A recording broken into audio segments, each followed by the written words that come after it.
কোনো দোয়ার কথা বলে যাননি। আপনি যে কোনো দোয়া পাঠ করতে পারেন, তবে যারা বেশি দুর্বল সাধারণ ব্যক্তিদের জন্য আমি এই দোয়াগুলো সাজিয়েছি।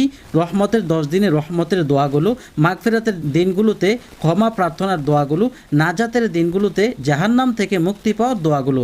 তো আমরা এখন প্রথম 10 দিনে 5টি দোয়ার মধ্যে প্রথম যেটা জানবো, নিজের উপর আল্লাহর রহমত পাওয়ার ছোট দোয়া। রব্বি গফির ওয়ারহাম ইন্নাকা আনতাল আ'আজ্জুল আকরাম। রব্বি গফির ওয়ারহাম ইন্নাকা আনতাল আ'আজ্জুল আকরাম।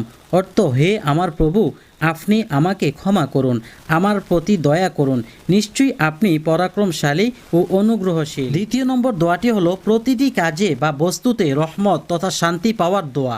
আল্লাহুম্মা ইন্নী আসআলুকা বিরহমাতিকাল্লাতী ওয়াসিআত কুল্লা